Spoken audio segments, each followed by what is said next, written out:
Good morning, students. Welcome to class. In our last video we have discussed about self-confidence and positive thinking. Now today we are going to learn about personal hygiene and self-grooming. तो चलिए हम start करते हैं अपना chapter. What do you mean by personal hygiene. Personal hygiene का मतलब क्या होता है. Personal hygiene is how you care for your body.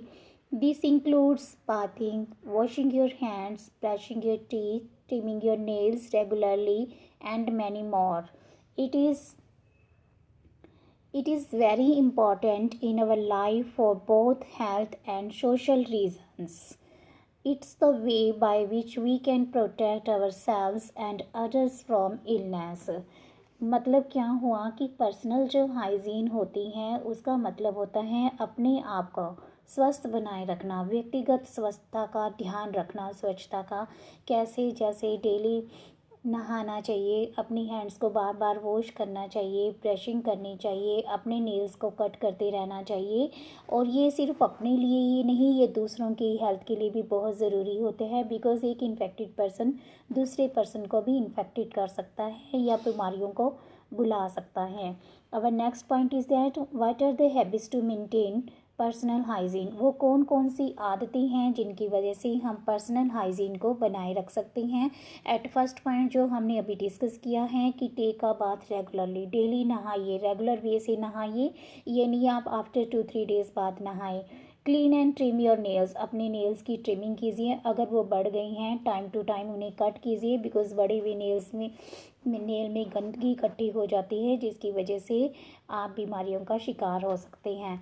Our next point is that कि use tissues while coughing and sneezing. It is spread bacteria.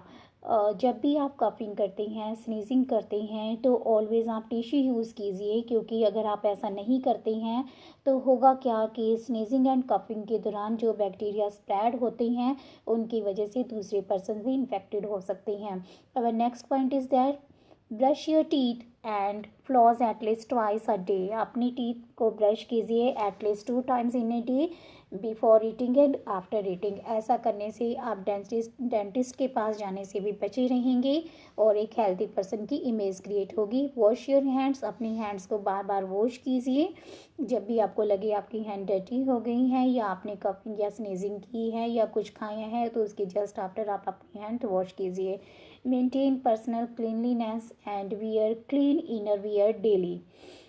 अपने आसपास सफाई को बनाए रखें और जो आपकी अंडर गारमेंट्स होती हैं, इनर गारमेंट्स होती हैं, उनको आप डेली चेंज कीजिए. डेली उनको भी साफ़ रखिए. Sleep tight and right. Sleep tight and right का मतलब होता है एक अच्छी नींद आपको तरोताज़ा महसूस करवाती है नेक्स्ट वर्क करने के लिए. यानी रेस्ट ऑफ वर्क जितने भी आपके बच जाते हैं, अगर आपको एक अच्छी नींद आती है तो आप अपने वर्क बहुत ही अच्छे वे से कंप्लीट कर सकते हैं. तो ये कुछ हैबिट्स थी जिनकी वजह से आप अपनी पर्सनल हाइजीन को बनाए रख सकते हैं. उसके बाद आता है हमारा सेल्फ ग्रूमिंग. कि पर्सनल हाइजीन के बारे में तो हमने पढ़ लिया क्या होता है और कौन कौन सी हैबिट्स है जिनकी वजह से हम अपनी हाइजीन को बनाए रख सकते हैं. अब नेक्स्ट पॉइंट इज़ दैट कि सेल्फ ग्रूमिंग क्या होता है. Grooming refers to the things that people do to keep themselves clean and make their face, hair and skin look nice. It's also called preening. कि जो grooming होता है उसकी वजह से लोग अपने आप को साफ बनाए रख सकते हैं, अपने फेस को, अपने बालों को, अपनी स्किन को, जिससे वो अच्छे दिखाई दे. इसे प्रीनिंग भी कहा जाता है. और एक तरह से ये स्पीसीज टिपिकल बिहेवियर भी होता है. स्पीसीज टिपिकल बिहेवियर क्यों बोलते हैं?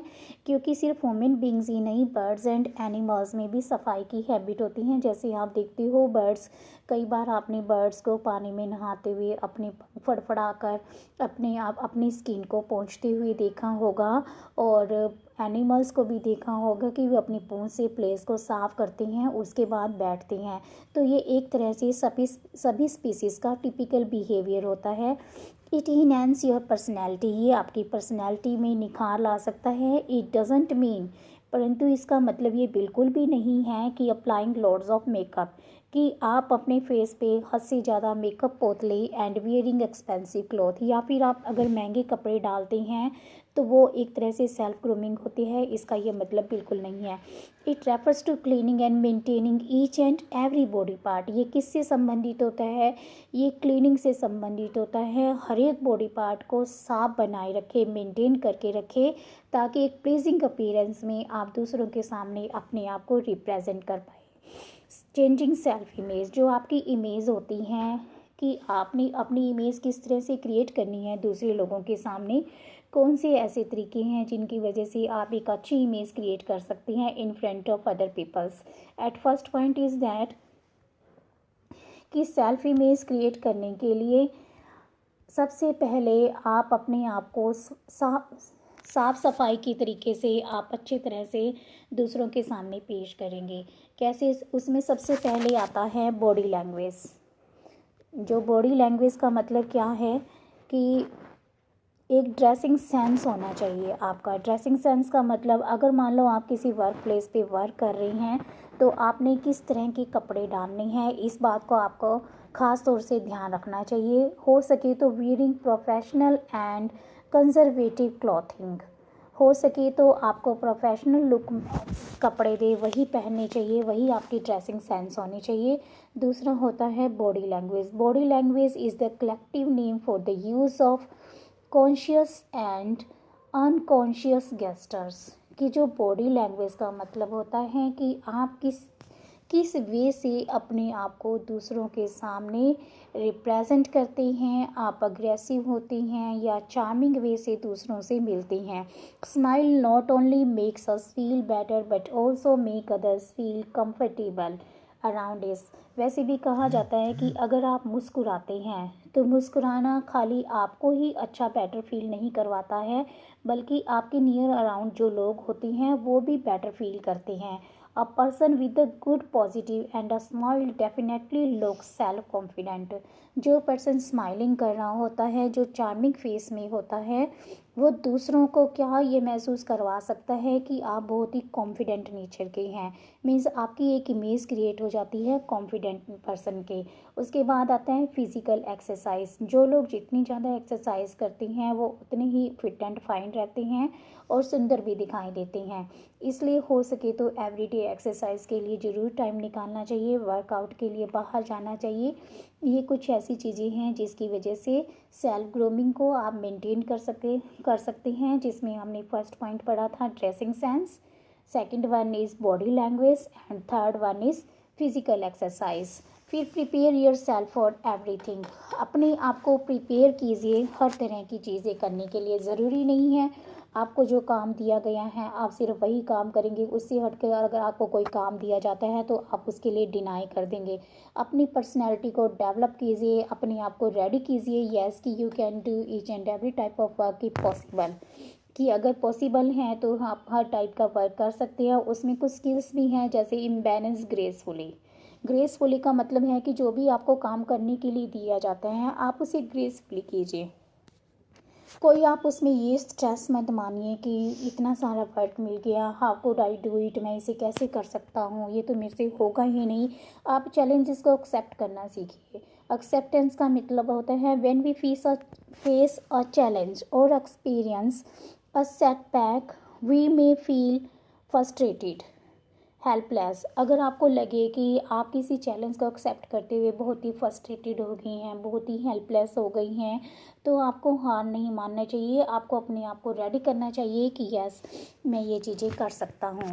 अब नेक्स्ट पॉइंट इज़ दैट कि जो वर्क एथिक्स होती हैं, अभी हमने पढ़ा है कि अपने आप को हर काम करने के लिए आप रेडी रखिए। तो जो वर्क एथिक्स उन रूल्स एंड रेगुलेशन को बोलते हैं कि one should follow while working at a particular place. जब हम किसी एक पर्टिकुलर प्लेस पे काम कर रहे होते हैं तो उस काम के प्रति हमारा नज़रिया कैसा होना चाहिए, हमें किस वे से काम करना चाहिए। और अगर हम पूरी डेडिकेशन के साथ काम करते हैं, पूरे एथिक्स के साथ काम करते हैं, तो ऐसी कौन सी क्वालिटीज़ हैं जो एक पर्सन की शो होती हैं? Team player commit to the goals of the team. कि ये टीम प्लेयर का मतलब होता है कि आप अपनी टीम, पूरी टीम को लेकर चल रहे हैं। आपका जो गोल है आपका पर्सनल गोल नहीं है, पूरी टीम का गोल है। They don't depend on others, instead they make efforts to make things happens. कि आप दूसरों के ऊपर डिपेंड मत रहिए, आप अपने आप को इस काबिल बनाइए कि आप हर चीज़ों को कर सकते हैं। They remain flexible to situation and participate with their teams.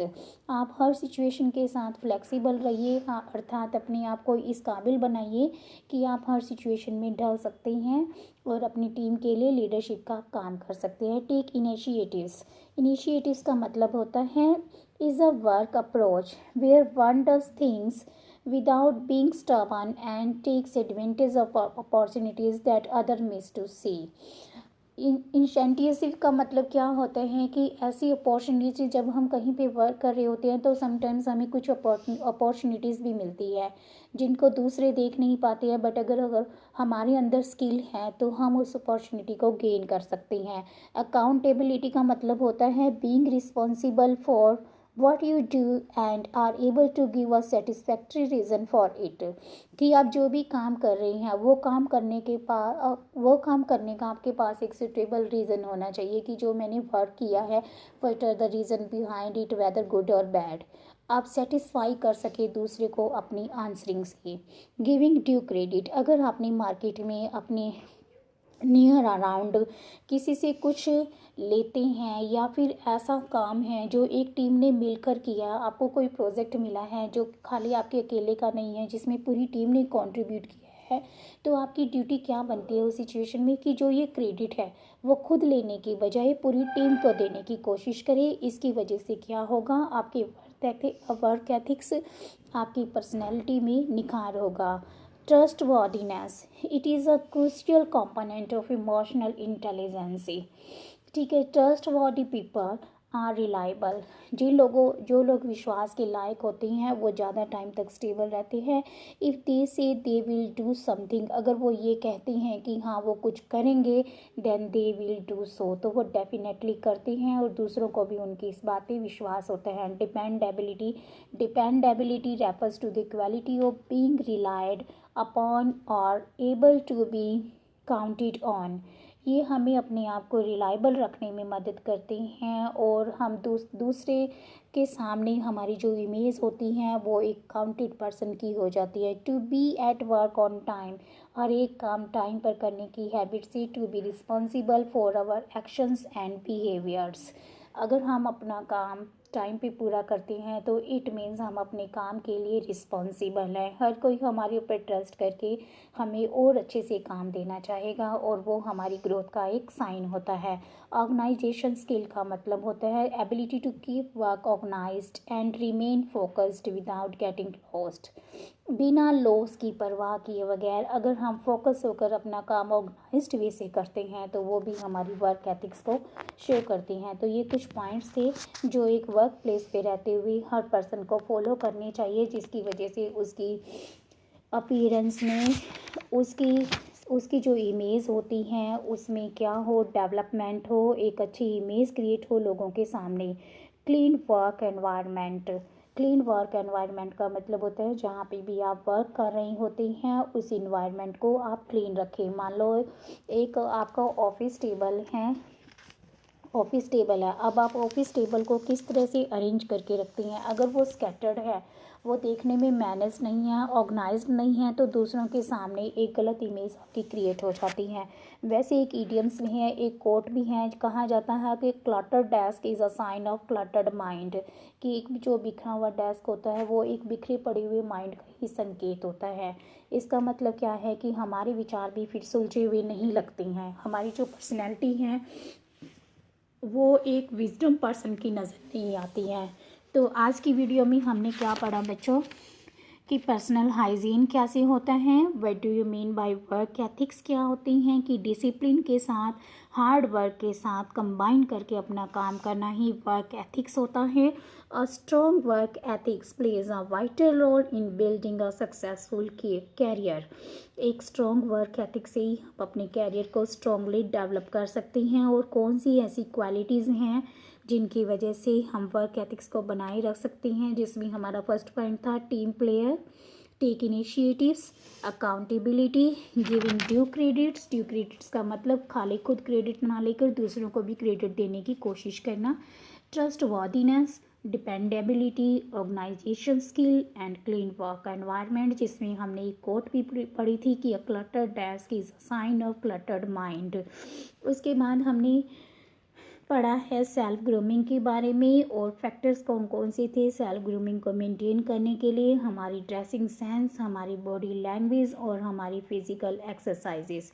ये कुछ टाइप थे जिनकी वजह से हम अपनी ग्रूमिंग को बनाए रख सकते हैं और कैसे हम वर्क एथिक्स को बनाए रखेंगे। तो उम्मीद करती हूँ बच्चों आपको इस वीडियो में जो भी मैंने आपको समझाने की कोशिश की है आपको अच्छे से समझ आ गया होगा। अगर आप कोई प्रॉब्लम फेस करती हैं देन आप मुझे मैसेजेस कर सकती हैं। तब तो मिलते हैं एक नेक्स्ट वीडियो में, तब तक आप इस वीडियो को ध्यान से देखिए और इससे रिलेटेड जो क्वेश्चन होते हैं वो फाइंड आउट करने की कोशिश कीजिए। Thank you, have a nice day to all.